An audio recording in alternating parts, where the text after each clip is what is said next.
Just another Mad Lib policy from the Trump administration, vaguely having something to do with diversity, equity, and inclusion and madness.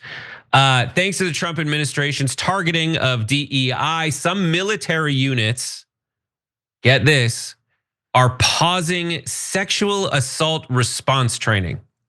That's true. Overall, the program still exists, but for now it's paused as administrators review the materials to ensure they're in accordance with this random ass new executive order and the many others that Trump has just foisted upon people who are going about their business. Both the Navy and the Marines have completely halted their programs. And as Defense One reports, after President Donald Trump enacted a slew of executive orders to weed out the DEI and make the word, quote, gender, take out the word gender and replace it with sex, gross.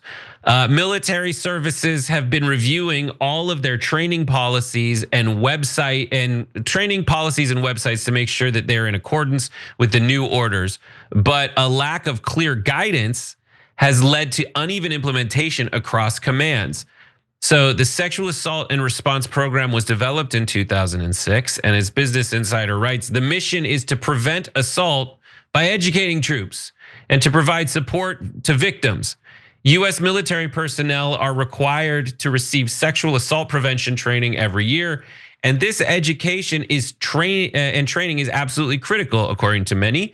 US military sexual consent education is often the first time that junior service members receive formal instruction on what constitutes consent, as most states lack consent education in K-12 grade school curricula, according to the Guttmacher Institute, a sexual health and reproductive rights research center, research and policy organization.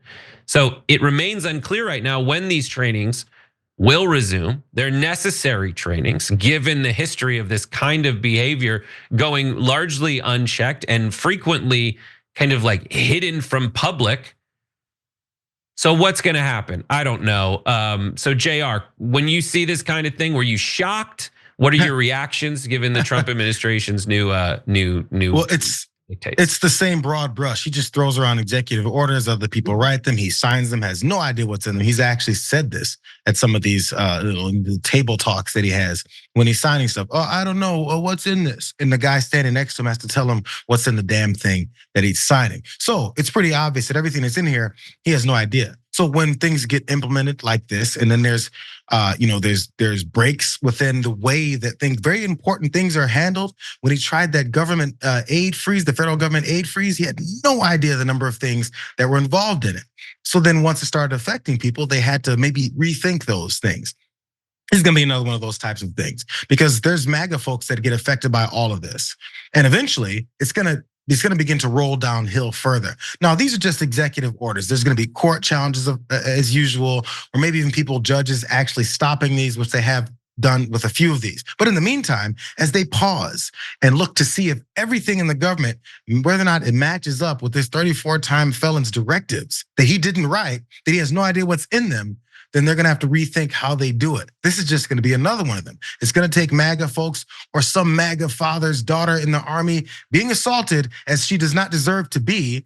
And then when they come and ask for some assistance or request that things like this stop happening, nobody's gonna be there to help you. And you're gonna wonder, who did this to me? Why does this keep happening? I can't believe there's nobody left to blame except for the guy who told you, I've got your back. By the way, before I stop filibustering, the same guy who famously told everyone, the women of this country, they trust me, they love me. I'm gonna protect them. Who's gonna protect them now? Hold his words against him. I know I'm one of the few people who literally has to listen to all the million things this a-hole says and then try to reestablish them and reapply them to real life now that the campaign season's over and now that work has to be done, and the only work they know is to continue campaigning. It's all he knows how to do. You notice every time he steps in front of a camera or a podium, he goes back to campaigning. He's not saying anything policy-wise. He has no idea what's in the things that he's doing. So when the S hits the fan, you have no one to blame but these guys. And I don't want to leave it at the fact, many libs and anti-Trump people say, oh, you effed around and you're gonna find out. It will happen, but then what do we do? Let's be prepared for when that happens. Yeah, the thing that stands out to me with the story, apart from the obvious, is the lack of clear guidance that has led to uneven implementation of these Trump orders. And this feels kind of like what he's doing with the anti-Christian bias task force. It's Yeah. all so rushed, kind of like what JR was just saying. He's just campaigning. He just says things that sound good to people and then says, yeah, just do that. It's all so disorganized. And that on its own makes very little sense. Isn't he following a playbook that someone else already wrote for him? Wasn't Project 2025 the plan all along, right? We already knew that he was going to try to do all this stuff. Didn't he know that he'd be rolling these things out on day one, right? That's what he kept telling people. If I had promised an entire nation that I was going to do so much stuff on day one, I would have been much better prepared to deliver on my promises, but that's just me. I guess Trump doesn't need to deliver a good job on anything, though, as long as his supporters see him doing anything at all, or at least if he's talking about it, they think that he's helping them and that he's doing what he said he would. Even if they don't see him doing things, though, they're not necessarily going to hold it against him. But as for the behavior itself, the sexual harassment that's happening, that the trainings that were gotten rid of, I looked into it because I wanted to see if these trainings were even necessary in the first place. Brown University's Watson Institute did a study last year that found that going back to 2001, so just after 9/11, the number of sexual assaults in the US military is likely 2 to 4 times higher than what the government estimates it to be. For example, in 2023, the study estimated about 74,000 cases of sexual assault, while the Department of Defense estimated only about 29,000 cases. And another study from 2021 from Congressional Research Service report found evidence that the majority of cases in the military were not even being reported. So an argument can be made that if these cases are so rampant, then were the trainings even effective at all? Because I think the trainings came about in 2005, correct me if I'm wrong. So maybe they weren't effective. But in that case, the answer isn't just to just give up on solving the problem at all and just get rid of the trainings, figure something else out. Getting rid of these trainings is not helping anybody. Even if it comes back, maybe it'll come back and they'll have revamped it, but I'm doubtful that that's what's gonna happen.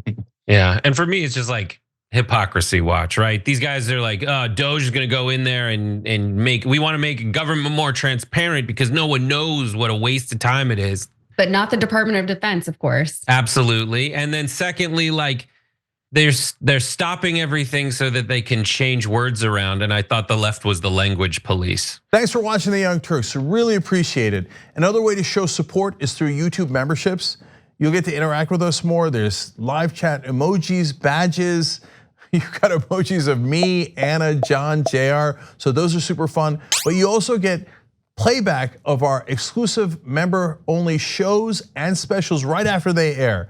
So all of that, all you gotta do is click that join button right underneath the video. Thank you.